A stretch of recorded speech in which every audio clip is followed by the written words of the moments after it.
Perseus going after Medusa. It's just these are not real people. These are stories that were essentially from the beginning, because you can trace elements of their tales to where they came from as being observations of natural phenomena.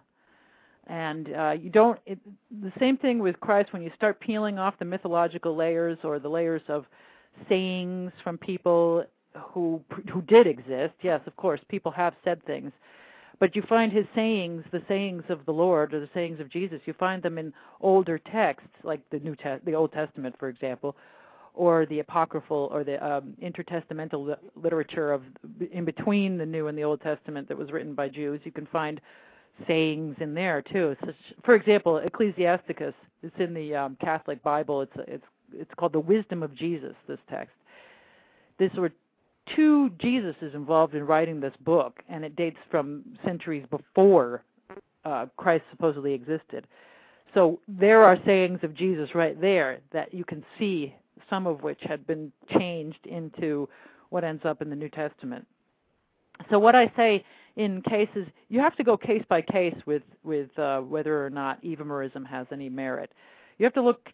Okay, we can pretty much say that Alexander was a real person, even though he was deified. So that's a case. Mm-hmm. We can look at Imhotep, and I think Imhotep may be a solid case of Evamerism. But when you start peeling away all these mythical layers or these sayings and so forth, which have some of the sayings in the New Testament also could be traced to the Egyptian eschatology, the Egyptian texts, the Book of the Dead and pyramid texts and so forth.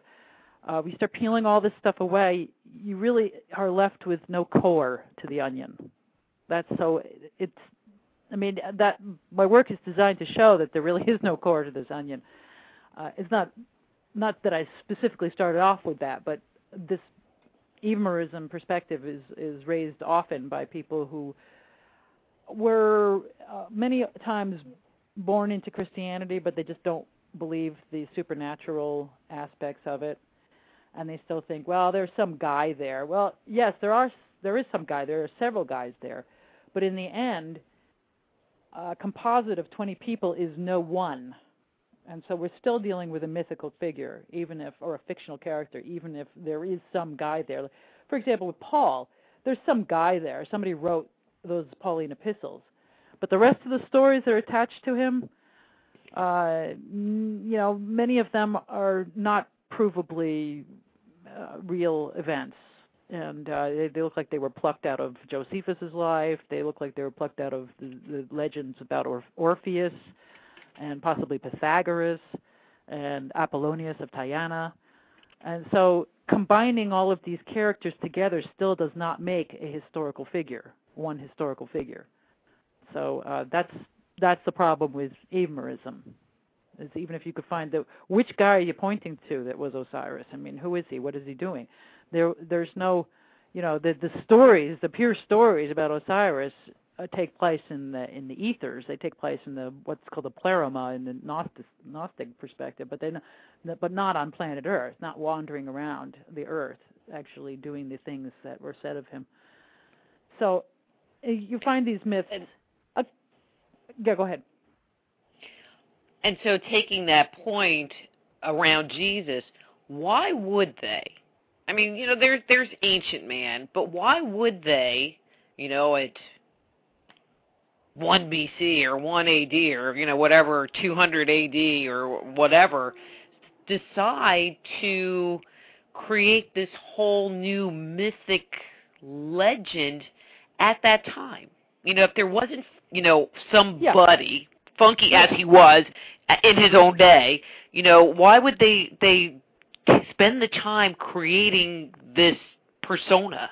Well, this is where you have to really study the milieu of the era. At the time, you have to look at the Mediterranean, what is happening in the Mediterranean at the day, and you also have to have some knowledge of pre-Christian cultures and their mythology and the fact is that many people today are quite convinced that the stories of ancient Greece are myths. We're taught that those are myths. These are not real people. Zeus isn't a real person. He wasn't really up on Mount Olympus. I've been to Mount Olympus. It's a fascinating, amazing place, but I can pretty much guess that there's no guy sitting up on top of it who's immortal. And yet, to the Greeks, if you said that Hercules wasn't a real person and he didn't walk on planet Earth, you could be killed. This was a capital offense against the gods.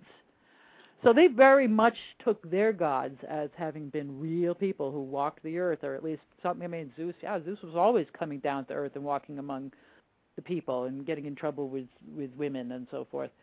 And so, like I said, that would be blasphemy. But today we look back and we say, of course they're myths. I mean, we know exactly what the meaning is.